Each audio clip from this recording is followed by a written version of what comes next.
Hey guys, it's me, Mr. 250, and welcome back to Higurashi. So I have no idea if this is like 3 screens away from being done or if we're sitting at another hour and a half plus. But I am doing a little better today and hoping we can finish it. So let's see.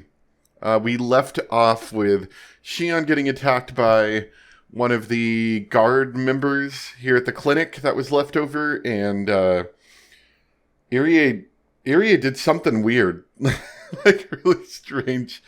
But now that he's been dealt with, Shion's trying to go find Satoshi. So, anyway, there really was nobody left to stop her. Shion ran down the hallway at full speed. It was right there. There was a huge window in front of Shion that allowed her to look inside. Shion threw herself at the window. Satoshi was there, lying on the bed. He was sleeping with an IV connected to his arm.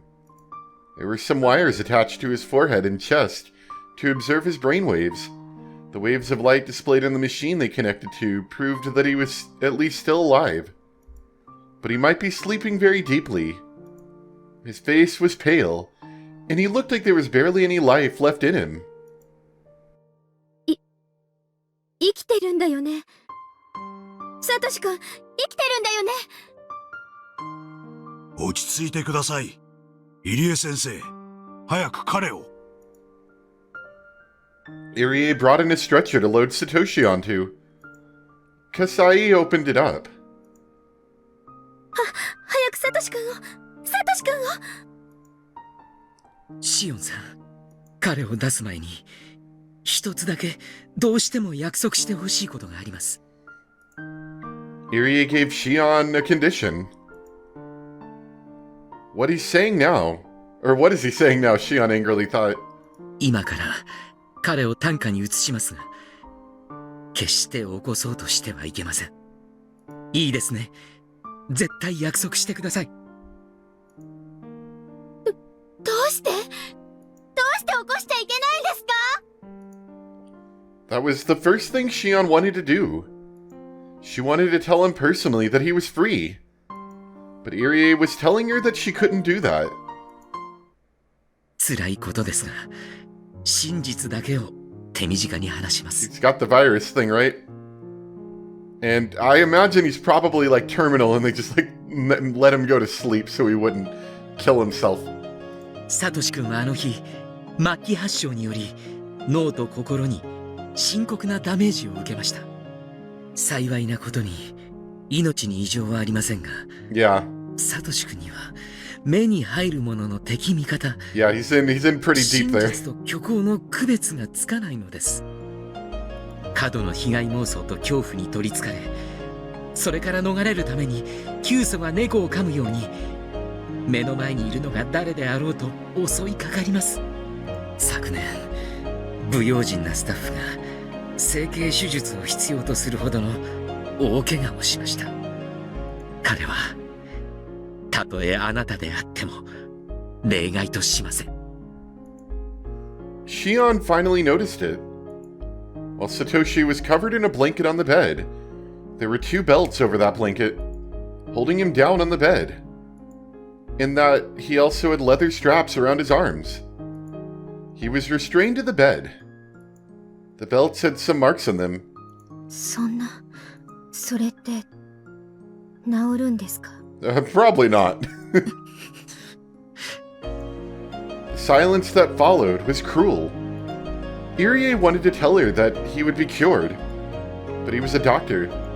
He knew he shouldn't say anything irresponsible. And so that was why he couldn't say anything. 何それ？何それ？じゃあ何？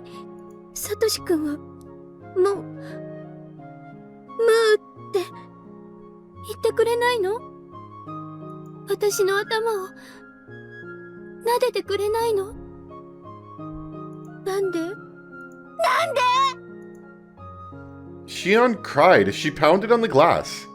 いけません。彼のことをどうか彼を起こさないでください。それは危きっと彼が望むことでもあるのです。起こせばそのサトシ君の姿はあなたを必ず傷つけます。そしてサトシ君もその姿をあなたに見せたいとは思わないはずです。ですから分かってください。そんな。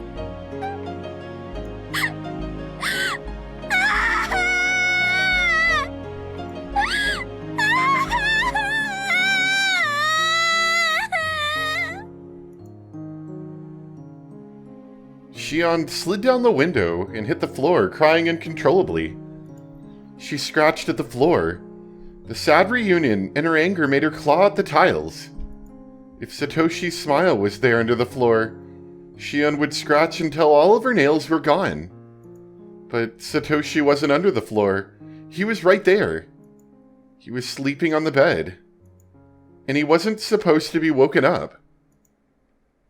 ですが、決して悪い話だけではないのです。微弱ですが、この1年、脳波の傾向に回復の兆しが見られるんです。人間の体は弱くありません。それは脳も同じです。脳に致命的損傷を負った人が奇跡的に回復を遂げたという報告は世界中にあります。サトシ君は帰ってこようとしています。必死に戦っています。そして私も負けない。帰ろうと戦うサトシ君をこちら側に連れ戻そうと私は今後も研究を続けます。そして必ずサトシ君をひなみ沢に連れて帰ってみせます。 The brain is what moves people. But the brain is only a part of a body. If something happens to the brain, the person will end up changing. That change hurts the person himself as well as the people around him. And hurting others hurts that person even more. Irie recalled his parents. The abnormal change in his father. His mother was not able to understand that it was caused by a brain disorder. That was enough. That was sad enough. That was the reason why Irie became a neurologist. Right now, there was a young boy before him. And a young girl. Before him was a fragment of the sadness from that day. A fragment of that day's regret. After his father's death, Irie learned that he was misunderstood, and that it was due to a brain disorder. But it was all too late by then. He regretted not getting into the study of brains 5 years earlier, but it was too late. But now he had studied and experienced so much. He had achieved things and he had confidence. But he still had regrets about that day. Irie holds his fist tightly and spoke without hiding his tears. 絶対です。命をかけてもいい。私は絶対にサトシ君をひなみ沢へ連れ帰ります。この入江京介が絶対というのです。そしてサトシ君も帰ってこようとしている。互いが手を伸ばし合って届かぬわけがない。だからシオンさん、私を信じてその日まで待ってください。絶対この入江京介が彼を連れ帰ります。 Irie vowed this from the bottom of his heart. And he realized something. Irie realized that everything he had done was in preparation for this day. The two people in front of him weren't his parents. But he was going to rid himself of his regrets and devote himself to that promise. 本当に本当ですね。サトシ君帰ってくるんですね。本当に。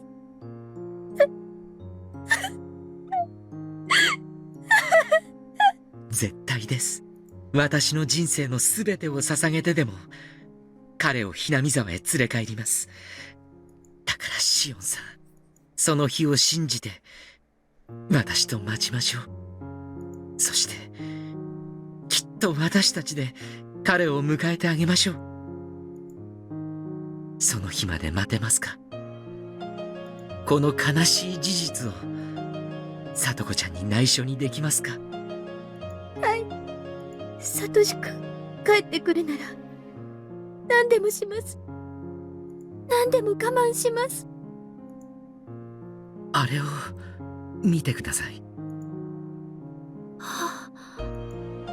There was something in the corner of that dark room. It was the giant teddy bear that Satoshi had bought that day. 彼がサトコちゃんの誕生日のためにあれをサトシ君がサトコちゃんに渡さないでこの世を去るなんて考えられますか？考えられないでしょ。サトシ君は必ずあのぬいぐるみと一緒にあなたとサトコちゃんのところへ帰ってきます。どうかその日まで我慢をしてください。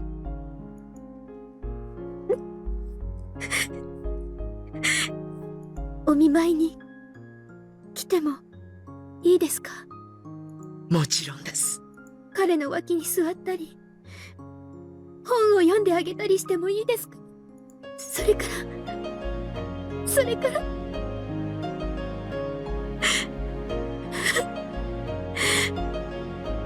いいですよ。きっと彼も喜ぶでしょう。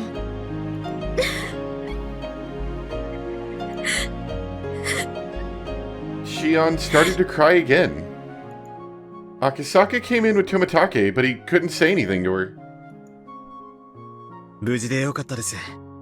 あなたに番犬を呼んでもらえれば、すべては解決できます。実はそうもいかないのです。さっきの保安室の銃撃戦で無線装置が壊れたようなのです。山犬は非常時対応で村全体の通信手段を遮断しているでしょうから、ここの無線装置が損傷した以上、東京へ連絡をするには村を脱出するほかないんです。となれば車で強行突破するしかないでしょう。ミオンさんたちもよく時間を稼いでくれています。しかし籠城ですからやがては追い詰められるでしょう。一刻も早く富武さんを村の外へ脱出させ、番犬を呼び寄せる必要があります。困った問題が一つ。彼らが非常時対応で電話線を遮断しているなら、同じ対応で町へ通じる街道を封鎖することになっているの We です。 have the secret road out of town. 車両突破を防ぐため、彼らには歩兵が携帯する対戦車榴弾砲が一つ与えられているはずです。RPG7 ですか。戦車を想定していないでしょうから弾頭は榴弾でしょうが、直撃しなくても車がひっくり返るかもしれません。相当厄介な相手です。しかし、街道を車で突破しなかったら無駄な時間がかかりすぎる。迂回などしていたら日が暮れます。みんなもよく戦ってくれていると思うが、暮れるまで持ちこたえられるとは思いません。Are we like listening to radio chatter, or are we just guessing? I guess we probably could hear the radio chatter from the group of people saying, "Oh, I've been caught in a trap." 急がないと危険です。もたもたしてる暇はないです。 All right, we'll have to get out our secret tank that we keep in our secret hidden tank location. 何が何でも富武のおじさまを沖宮に大至急。監督はサトシ君と安全な場所へ。とにかく大至急出ましょう。ここに敵が殺到するのも時間の問題です。Shion's eyes were swollen from crying, but she had calmed down. Satoshi's safety depended on their victory. They had to win for his sake too. Although this is a very sad situation, Satoshi was alive and he would be back someday. Shion understood that, but yet more tears poured from her eyes. Sis, everyone, thank you. We've succeeded over here.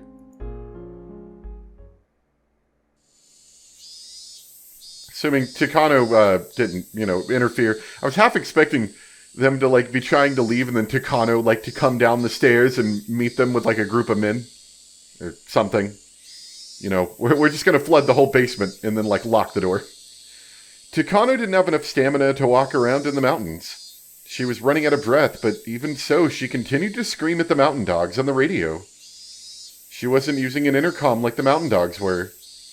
Instead, she was using the communication unit on the back of one of the dogs, so he constantly had to listen to her yelling. どいつもこいつも頼りないって You're あり all ゃしない so useless. それでも特殊部隊なの天下の山犬はどうしたというのよ Chikano bit her lower lip and squeezed her left arm with her nails. Her arms had nail marks all over them. She was holding her grandfather's research scrapbook in her left hand.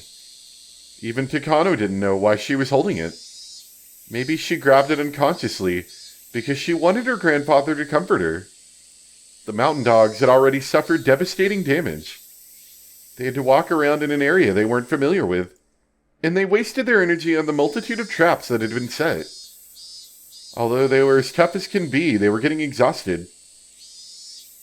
くそ、うちの酸素にゃ。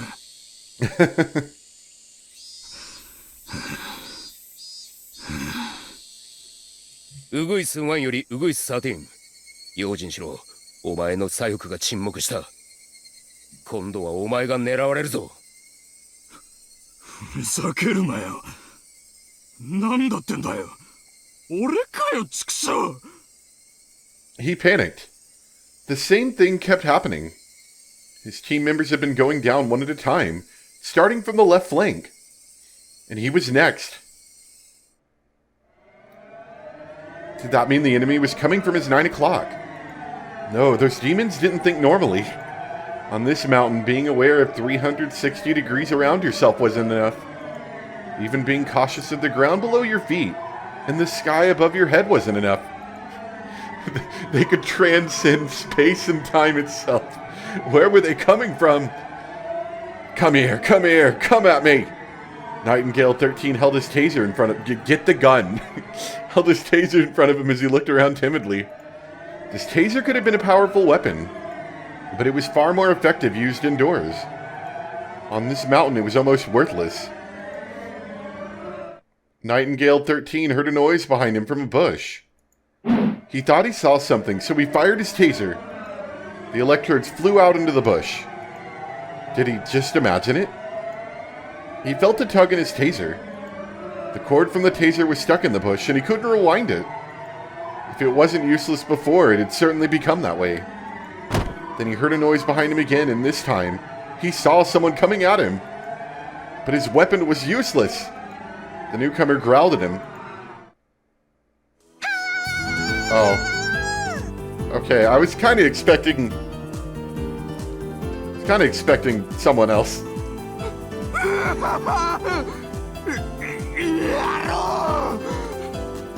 That was all it took.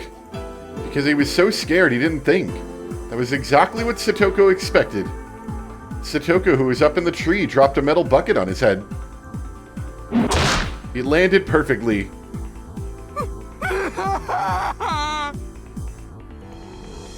The bucket had some drawings on it. What were they? They were drawings of strange, unknown creatures. They somehow resembled those strange characters you'd see on educational TV programs.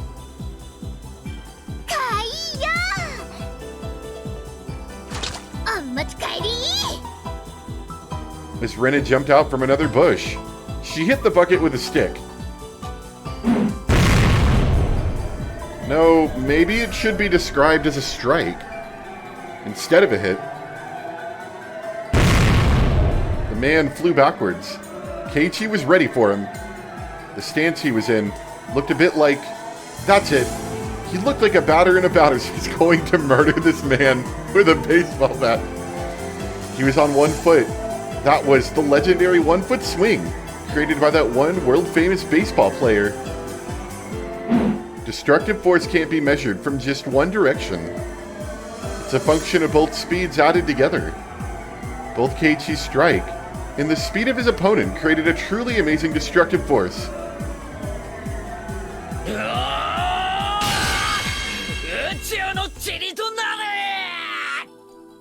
With an exhilarating and magnificent sound, the mountain dog flew into the air in the opposite direction.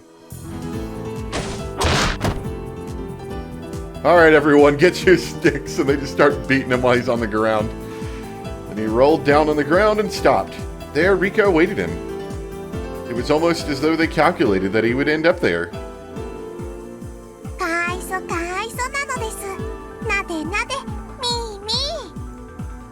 Rika patted the bucket happily. This comforting moment for Nightingale 13 only lasted for a second. Mion shot her taser at his butt. Nightingale 13 jerked for a moment, then went limp. いっちゃ上がりこいつも踏んじばっちまいな Keiichi and Rina jumped on him and tied his hands behind his back with wire. 完全に決まりましたですよ部活コンビネーションなのですおーバッチリですわね次はコンビネーションその7で参りますわよ僕はさっきのその部がもう一回行きたいのですあらあらあの爽快感がわかるなら羽生さんトラップ使いの才能がございましたよ They're out here murdering adult men. And disguising it as, you know, like knocking them silly, which is funny. Haha, you know, bucket on head, got hit with bat, bonk. But really, I'm assuming that Keiichi's doing like some serious physical internal organ kind of damage to him. Hanyu and Satoko high-fived, while Keiichi and Rina tied Nightingale 13 up. Rika tried to sense something in the air. みピカーン向こうの方角から別の気配が近づいてくるのですよ反応は2かなり怯えてるのですよピパー Rika reported to Mion. She was a bit like a radar. Mion didn't even care about the guy they just knocked out. She was already trying to figure out their next move while looking at Satoko's map and using the info Rika gave her. Everyone eagerly awaited Mion's next order.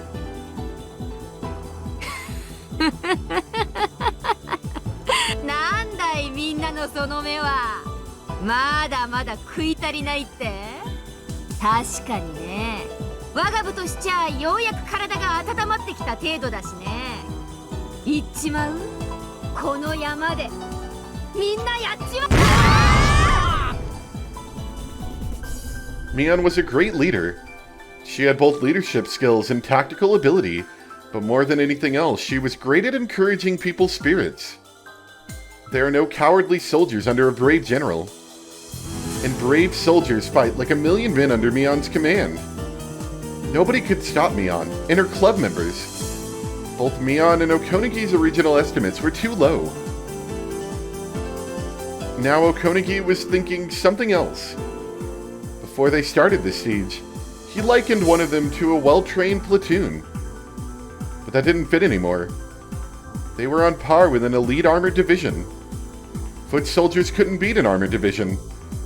What Okonigi had was just a company. Where was the air support or a bombardment from a warship or an artillery base?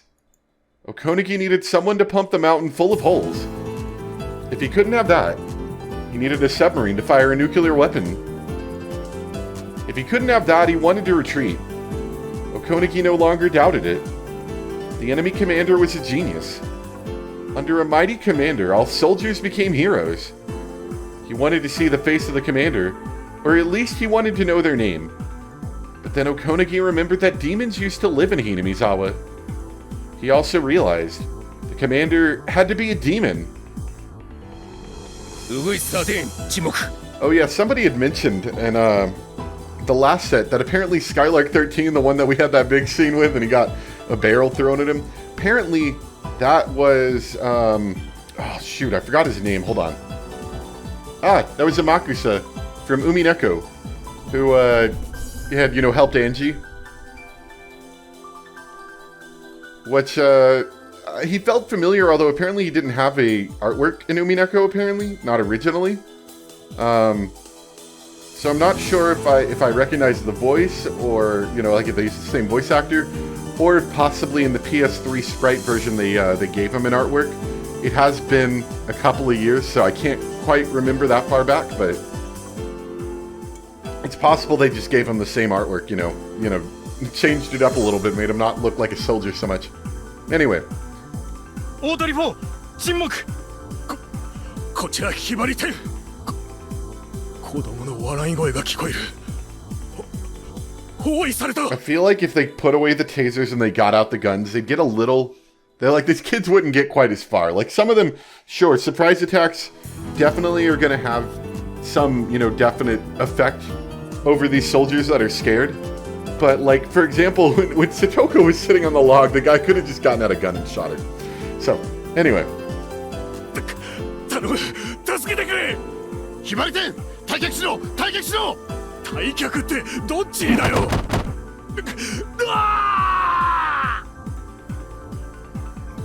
大鳥ないん Make だ。 sure to hold down the radio button as you scream so everyone can hear it. 敵の一人を発見、追跡している。応援を送ってくれ。大鳥ないどこにいるんだ所在地がわからない周辺の状況を送られたし霧が出てる。That's not a location. 寒い。ここは河原。大鳥ない地図上ありえない落ち着いて状況を確認しろそんな河原の向こうに死んだ姉 Oh ちゃ my ん god. 大鳥ない大鳥ない応答しろ大鳥ない沈黙無理だ奴らはこの山の鬼だ俺は知ってるこれは鬼隠しなんだ俺たちは全員この山で消されちまうんだバカなことを口走るのはやめろ各班長は再点呼で状況把握と指揮高揚に努めろ敵は悪魔なんかじゃないただのクソガキだビビるな格の違いを見せてやれ This is just Home Alone right here.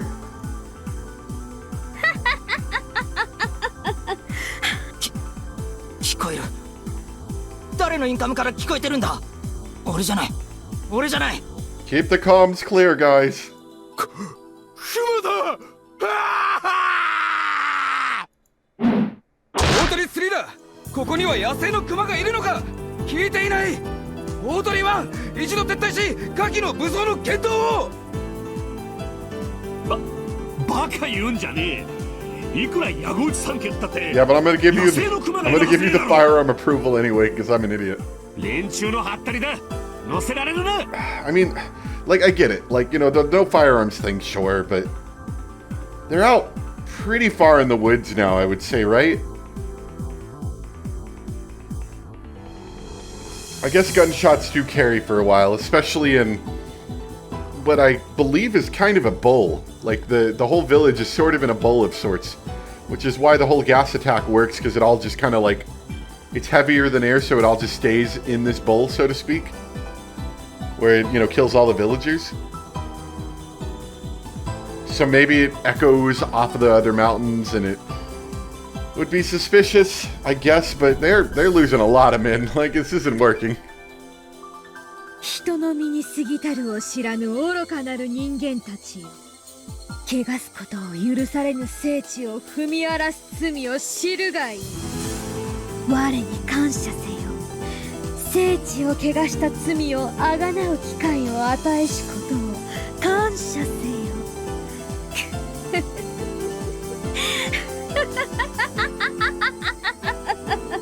Make sure to really ham it up, Hanyu. We gotta scare him. ちくしょう誰かのインカムを奪ってやがるんだ敵の指揮減退戦術に乗るな恐れを知ることかなわぬ哀れな人間どもよよかろう汝らがその身でしか知ることができないというなら我がそれを教えようぞウグイスワンだ光栄が来ていないバカなどこへ行った応答しろ You really shouldn't be telling locations with one of them having the intercom. 哀れなウグイスが一羽踏み込むこと許されぬ地に迷い込むそんなにも知りたいか鬼の世を知りたいか告げよ人の世に別れよ我が忠告に耳を重ぬ具を今より知れ Guys, I hear a girl laughing near me.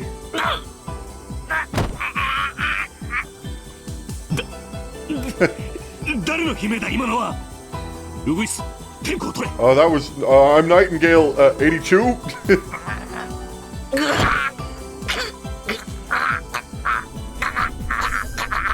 Wow, good one, Keiichi. またやられた。誰が沈黙した？それより本部、俺の左肩には誰かいるんだよな。俺は孤立してるんじゃないよな。まだ聞きたいか。痛みを伴う声が。 Wow, that sounded like the same one.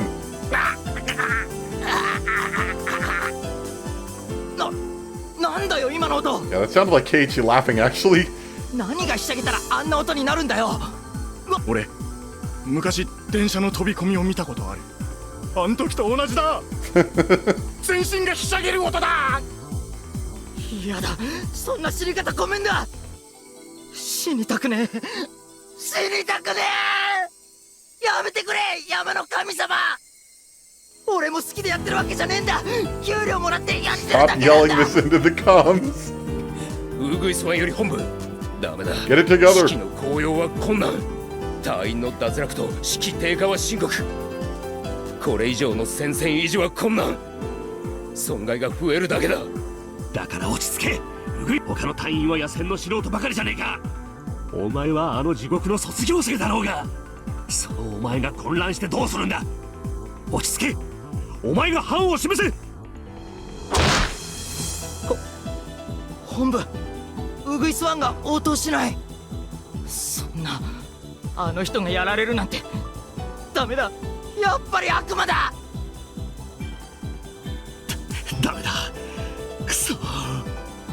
敵は心理戦までこなしやがるのか。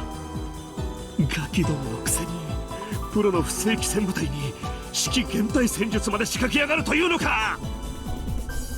Radios are usually helpful communication tools, but in this case, they backfired. The club members took an intercom from a mountain dog they knocked out and used it to corner the other members psychologically. It worked even more effectively because they were in enemy territory and were unfamiliar with the terrain. The best solution would be to make everyone stop using the intercom, but that would give the enemy more chances to attack them individually. Okonagi was growing fearful of the club members as he still hadn't grasped their true identities. However, Takano still hadn't recognized how serious the situation was. She kept yelling at the mountain dogs to get their act together. Okonagi could tell she was exactly the type of commander who only commanded to attack and let her men die. But Takano's reckless orders were working in a way. Although the club members were winning, their area of operation was getting smaller. The club members were trying to lure their enemies to one trap area after another. In other words, they were defeating the mountain dogs by allowing them to come into their territory.